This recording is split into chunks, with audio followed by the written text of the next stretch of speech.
YGGC fam, how you guys doing? It's your host Darcy. Welcome back to another amazing AMA.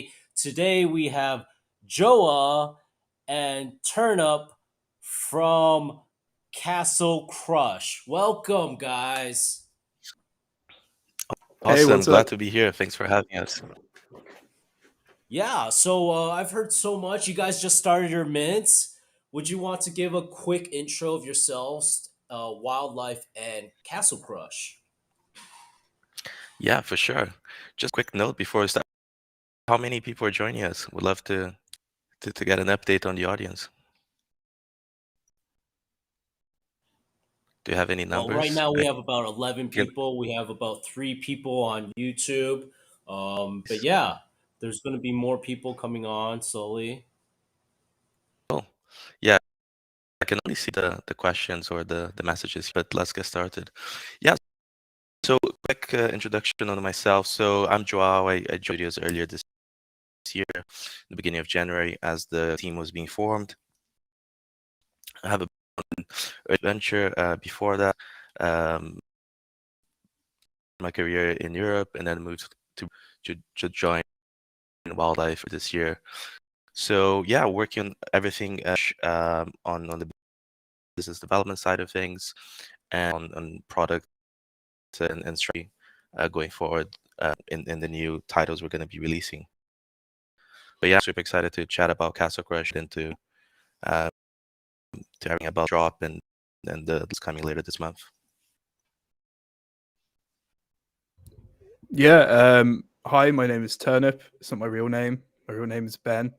Uh, I'm a senior community manager at Wildlife Studios. I am in Dublin, Ireland, where our community team is. I've worked on several of our other games, including Sniper 3D, some stuff on Suspects, Sky Warriors.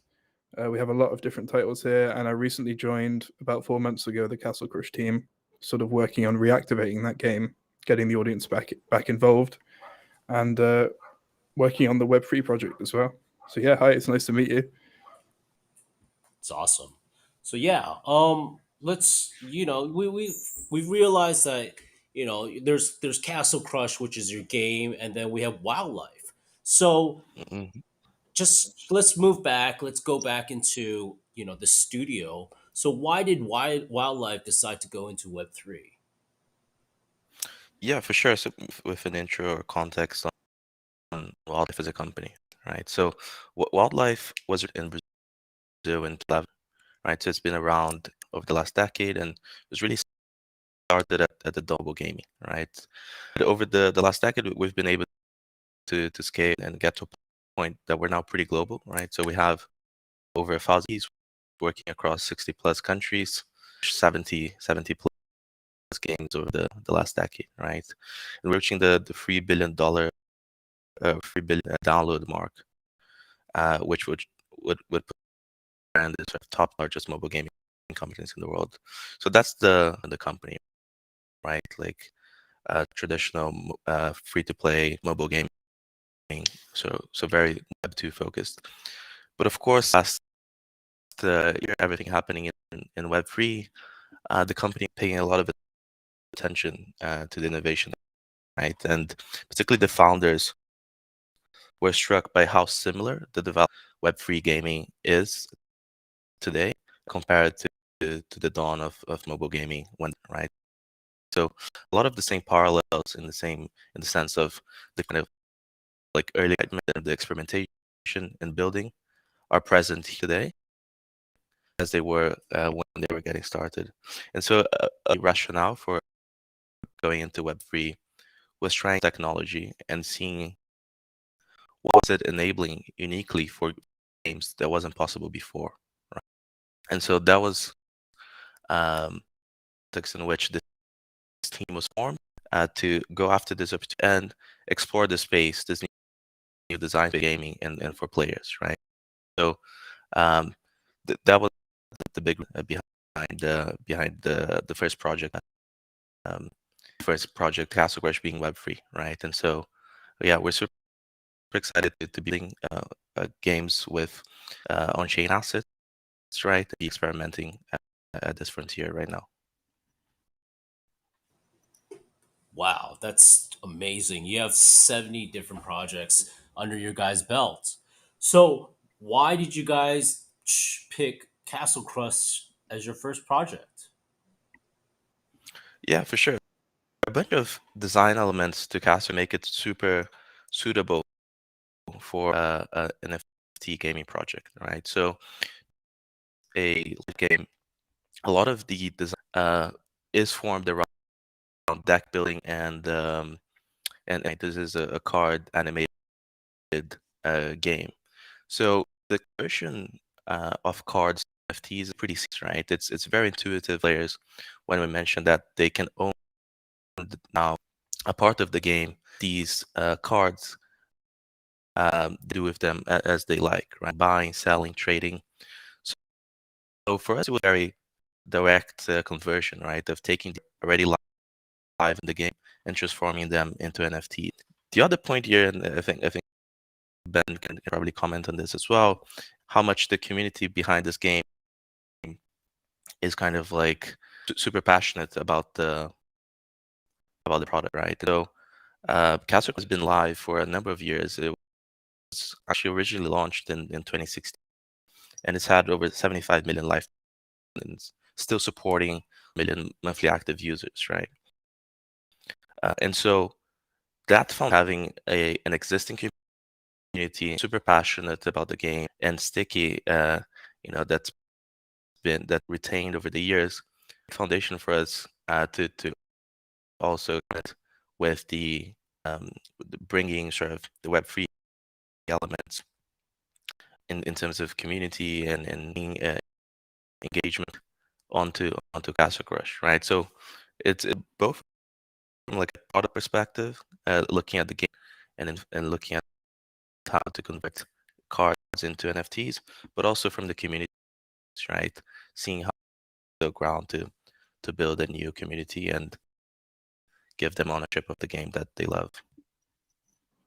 I think something that's interesting is now don't hold me to this because I'm not sure. I don't know 100% if it's true, but last I heard, Castle Crush had the best retention statistics of any of our games, meaning that once users start playing, they stick around for a long time. And if you've played the game, you'll sort of see why. It's very it's sort of really easy to play. You hop into a competitive match and it takes close to a minute, and you don't have to set aside 45 minutes to get into a game like other certain competitive titles. You can just hop into a game, get matched with an opponent, play really fast, do it again if you want, and if you really enjoy it, you can keep climbing the ladder, keep building your deck, and start getting competitive. And there's also the fact that as a card game, the idea of owning cards isn't like something unique to NFTs. I mean, if you look at like trading card games, it's the same concept. You own the card. There's only a limited number of them printed, so and it goes up in value or goes down in value.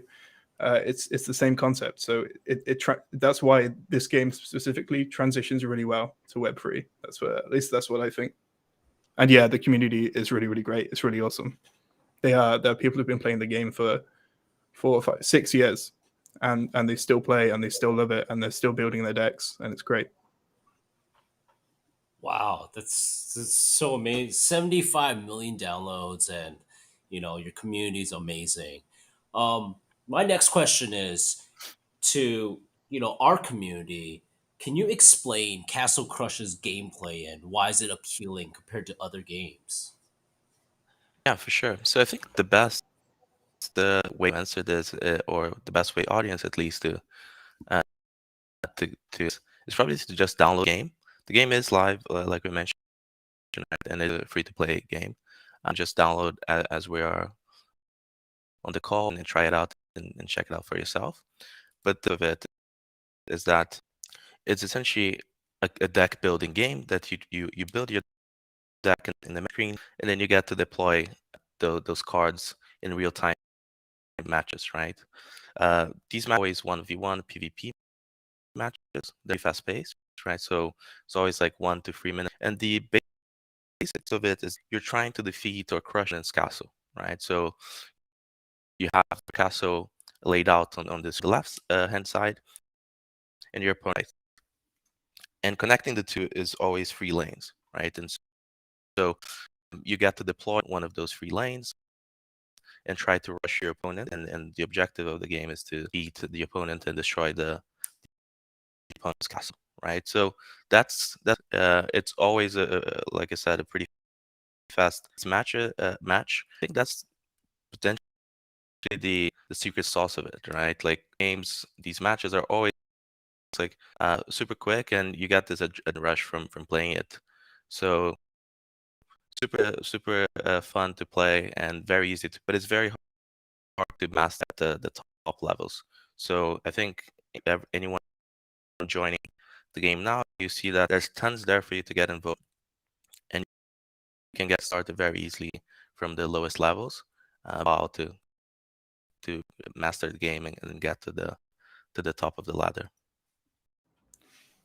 One other thing that's quite unique and great about Castle Crush is the clan system. If you're a new player to the game, you can join a clan. You can meet more experienced players, and we even have a system in the game where you can donate cards to other people.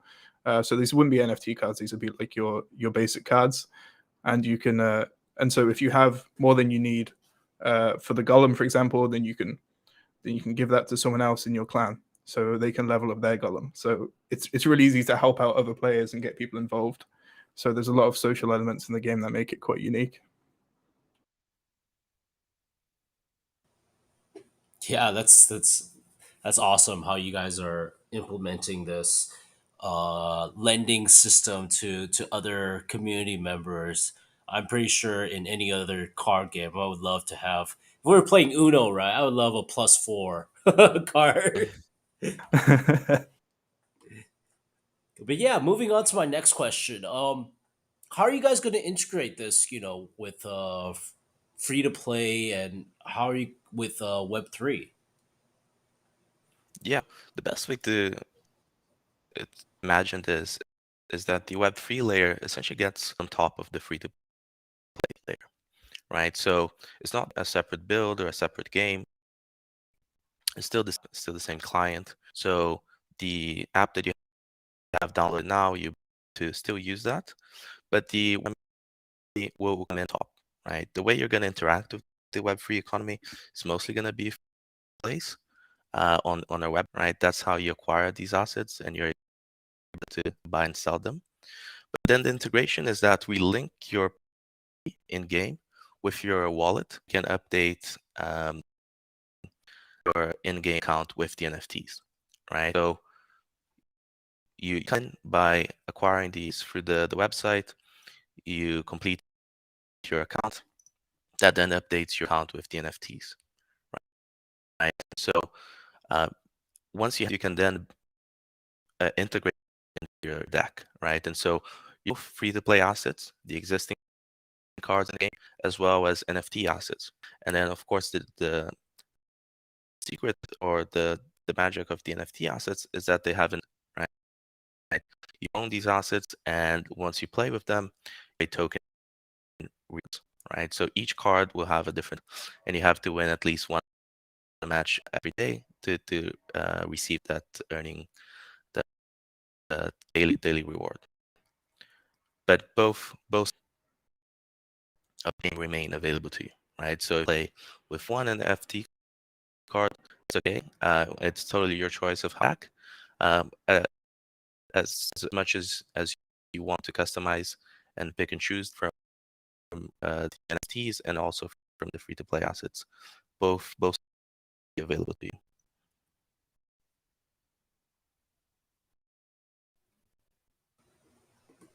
Nice. Yeah, having the NFTs and everything combined, so to make this game more enjoyable, not just for the crypto, but for the masses to play, is always a good way to go. Yeah, the beauty of that you don't have an entry playing the game, right? So we're not keeping the game behind the NFTs, right? The design for the players that really like the game and want to extra time and money with it, right? So anyone else, you can try the game for free.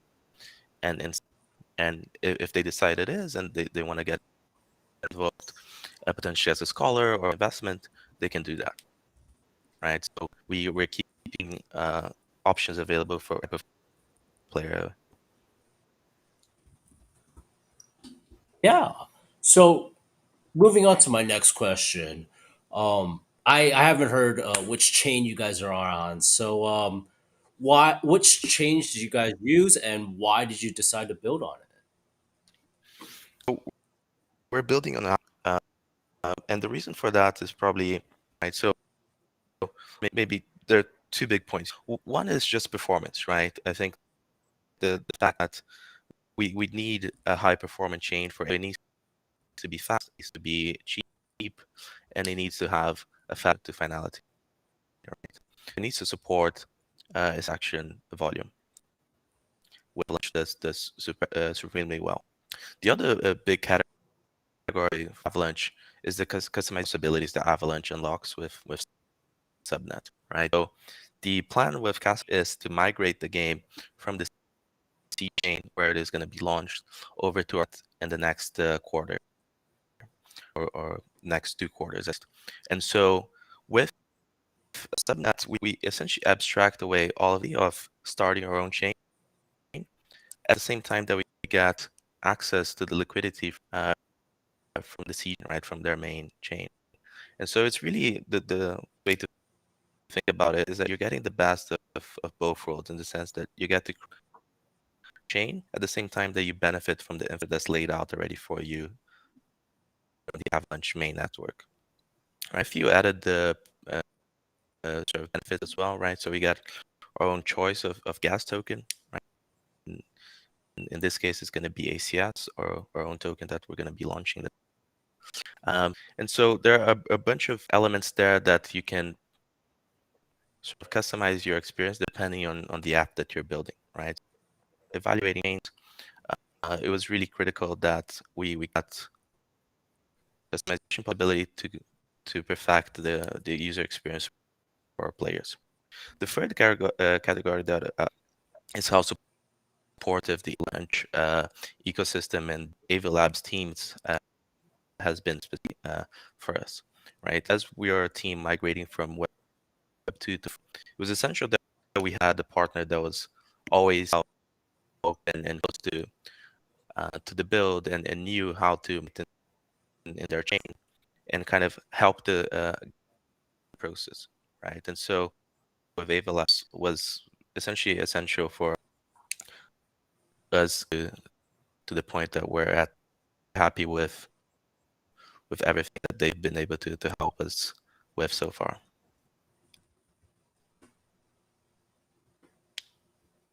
Does Nice. that answer your So question yeah, of the chain? yeah. I mean that's super informative. Like I also believe AVAX is one of Avalanche is definitely one of the chains that a lot of people are sleeping on. Just like Solana a few years ago, I was telling people like, hey, this could be the next thing, and I think Avalanche is the next Solana, right? Sure, I think we're seeing a lot of exciting momentum building across the eco. I think at the beginning of the year, when we chose to build on Avalanche, there were very few gaming projects coming to the Avalanche chain, right? But now, over the last few months, we've seen a lot of great projects kind of jump on as well. So, yeah, we did think it's an emergent kind of chain, specifically ripe for gaming applications, right? This customization and the abilities that the subnets offer. And so, yeah, part of the Avalanche family and to be building along with the rest of the ecosystem. Yeah, so I guess my last question of the evening would be, what are you most excited about Castle Crush? Yeah, for sure. So I'm particularly excited to see how this is a new experience, I think, largely for the whole space, right? It's not just wildlife and it's not just for. We haven't really seen any game convert late from web for the way that we're doing it, right? So this is largely a new experiment for all of gaming, and I'm super excited to see what for the game going forward, right? What would that mean for tension and engagement going forward, right? How are the Web 2 and the Web 3 integrate, right? How are the players going to adopt and use the NFTs, right? How is that going to change the meta of the game, right? How are we going to end in? How is that going to be sort of done in consultation with the community, right? Really new territory for us, and then we think for the space. We haven't seen any experiments blurring the lines between free to play and NFTs, right? So I think that's where I'm most excited by comes out of this design space that we're now entering into.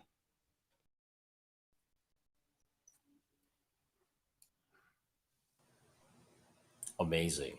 So yeah, let's head over to Discord and let's choose some questions. So today we have 5 questions, 5 entities to give away.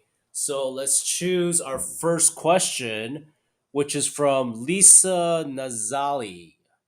In Web3, how can I win one player with NFTs if I don't have any NFTs? So is the question, how do you win NFT? No, Yeah, I think the question go here ahead, is, Ben. if I'm a non-NFT player and I go up against someone who does have NFTs, how am I going to be able to win? And I think there's some important distinctions with how they work in Castle Crush that make this a lot more balanced than you'd think. So right now we have level caps for our cards. I think the current level cap for legendary cards, so that would be the cards that you can get in the founder chest, is 14. Joel, maybe you can correct me if I'm wrong, but the NFT cards will be level 15. So that's only one level higher than the cards as they are now. So if you're a free player, you can level up your cards to the max level. The NFT cards will only be one level higher, and that's a very, very small, like a very, very small stat increase. So unless they're going one on one, you really aren't going to notice as compared to a card that's already maxed out. And the way Castle Crush works is having higher level cards won't win you the game that often. I mean, it definitely helps, but it's a game of strategy, it's a game of timing, and because it's a card game where you draw cards, it's also a game of luck.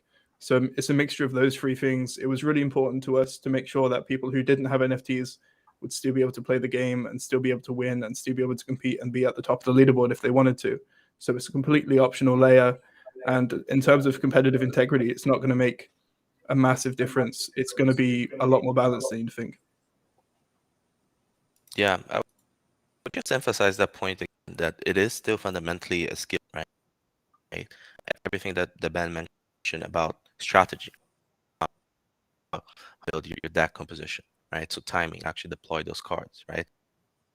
And look, right, which cards you get to draw when you match, right? So all of those aspects are NFTs being the stats of more powerful cards, right? So it's very much up to the player to win matches, and having NFT doesn't grant and win automatically, right? So the intention is not to be overpowered and favor NFT players. It's essentially a very kind of like fair way that we've been able to enter cards.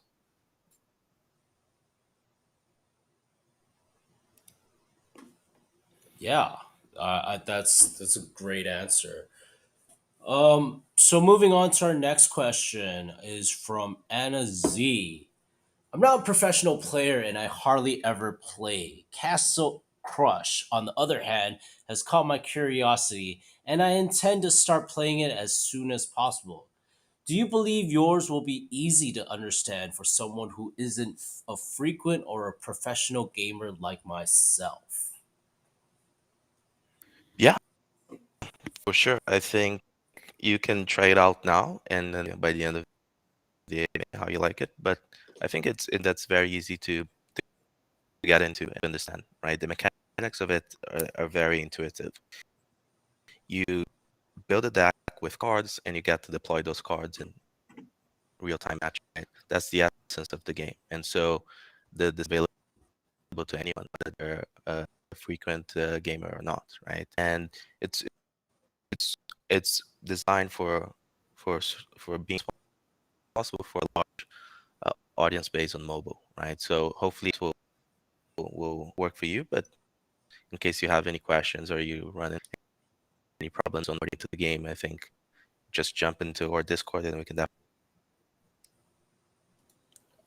It's I think one thing that's interesting here is that we have been making games at Wildlife for 10 years, and we've made a lot of games that have had a lot of downloads. And one of the things we do to make sure that people keep playing those games is we optimize the learning process. So stuff like tutorials are made so that we introduce features to the game very slowly.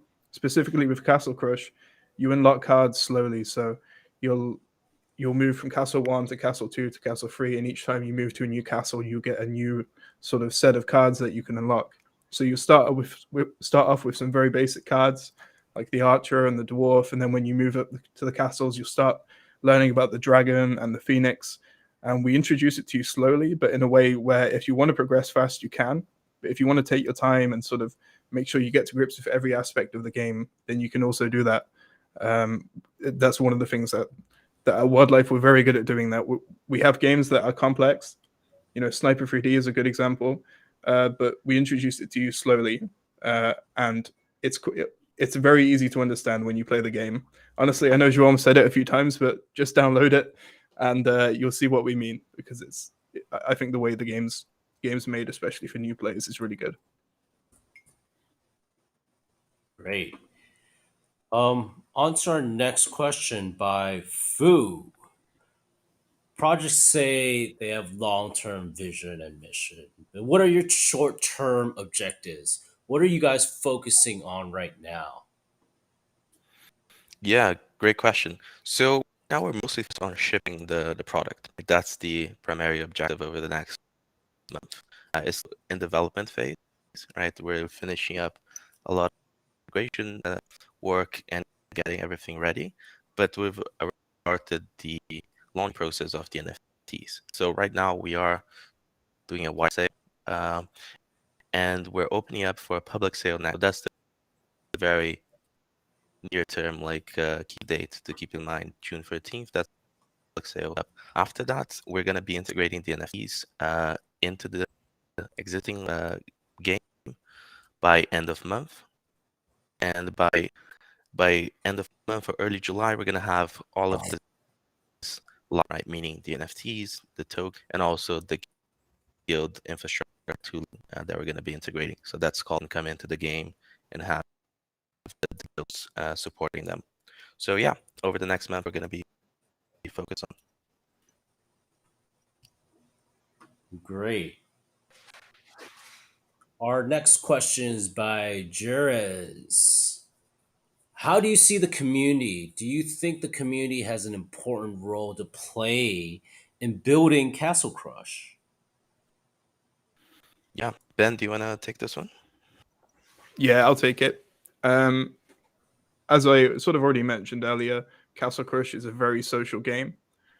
So even when we weren't as active in the development of the game, before we announced the Web3 layer, people were still playing this game, talking about it. They had clan chats, they had clan wars, they had rivalries, they had amazing friendships that people had made through the game. I know two guys that have they met through Castle Crush, and they send each other wine every month. That's like a thing that they do, and they all meet up. They're from different places in the world, and they all flew and hung out in Israel, and that's something that's really cool.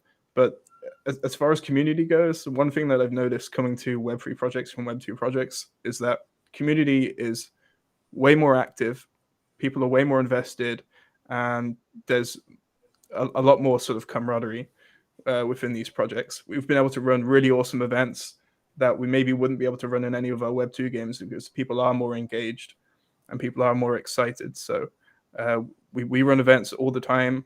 Right now we've got an event where if you win using the Necromancer and you get enough of those wins, then you'll win a bunch of gems. We've run other games in the past where I'll go into the game with a fully maxed out account and you can challenge me, and if you win, then you get a whitelist spot and a bunch of gems.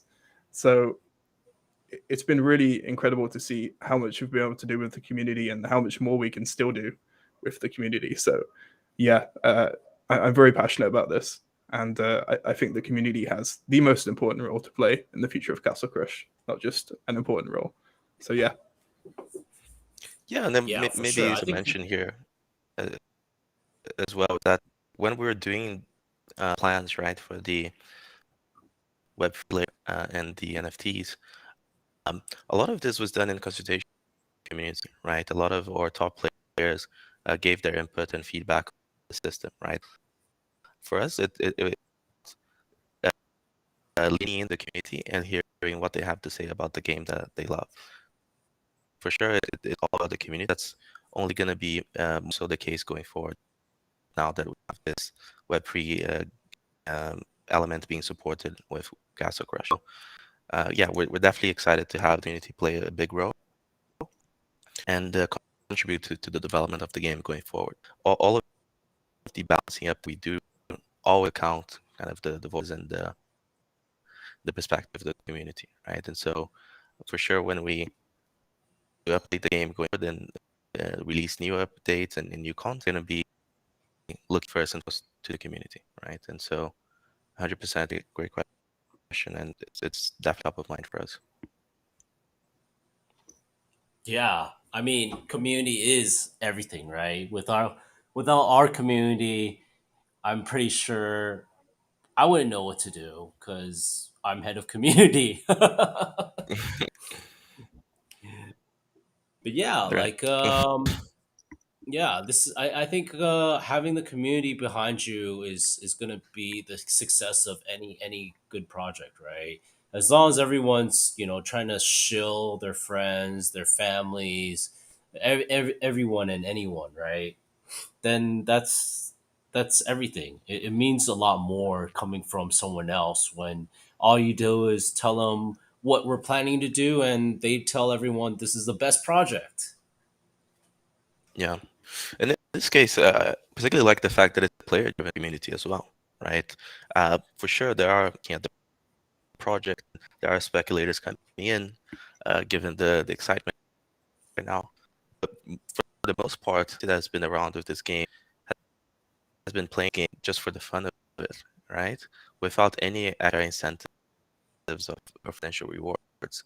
So doing now is a way to reward that engagement, right? It's something that was already art, and now gets the extra incentive through but all of it was already sort of there and before any of this came to being, right? And so it's organic engagement, and we love to see the players that have been around with this game in for a number of years, right? Since the game was released. Some players have been with this game since 2016, right? And so it definitely shows how sticky and how much there's this fan around the game, around this community.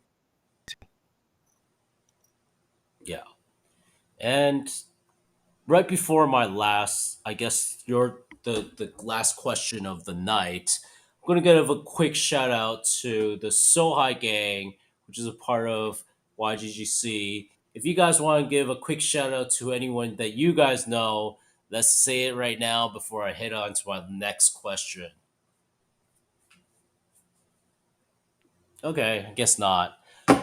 So our last question of the night is by Sul Alam.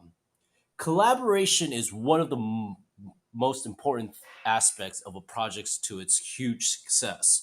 So, do you plan to work with multiple projects in the near future? If so, can you tell us your future plans regarding this matter?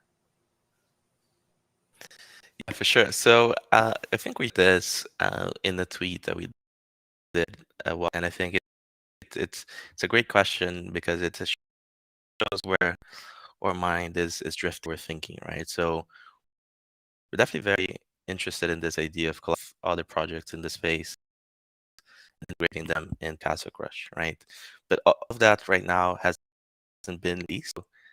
It's still future alpha at that point, but we're exploring it actively. That's I think all I'm gonna say for now.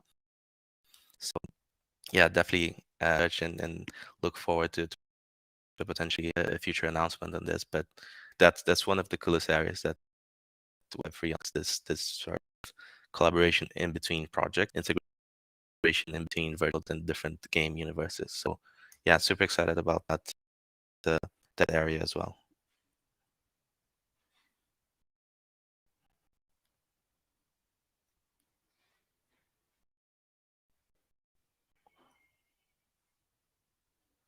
Does that answer your concern? I can't share that much more, but we'll be able to share more in the future on the future project and integrations.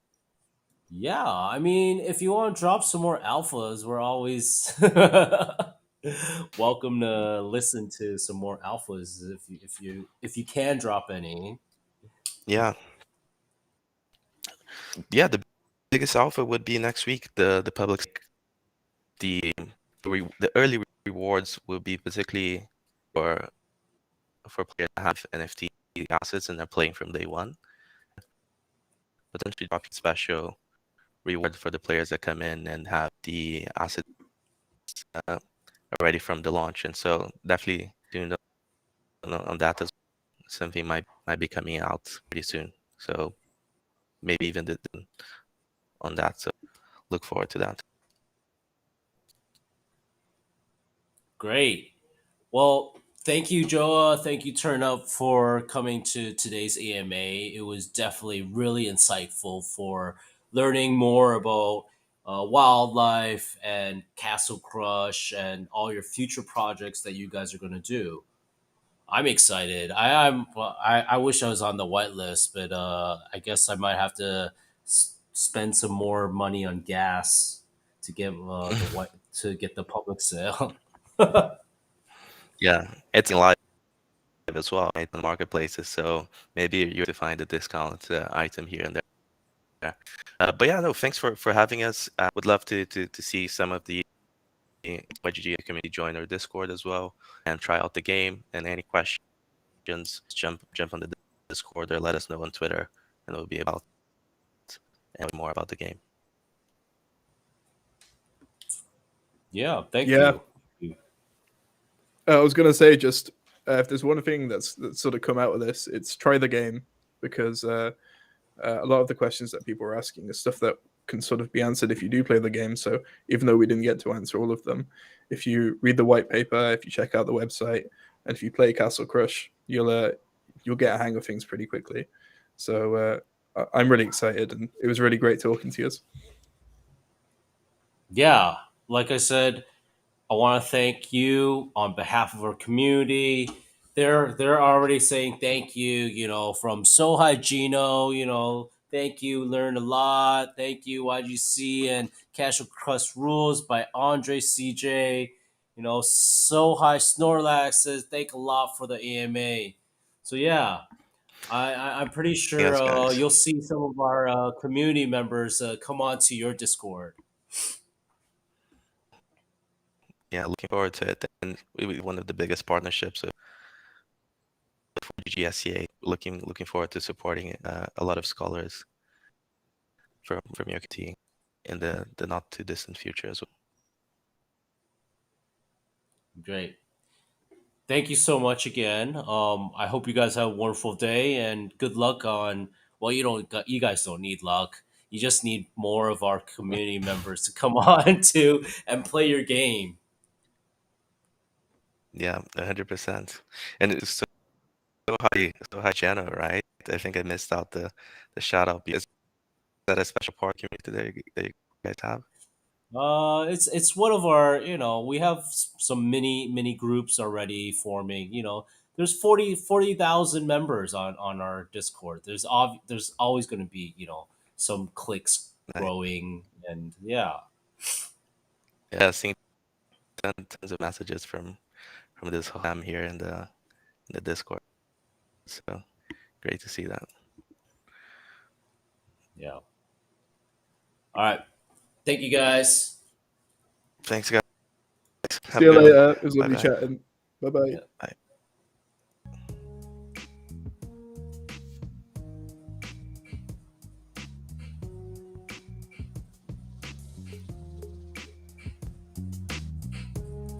Yo, guys, thank you for another AMA with Castle Crush.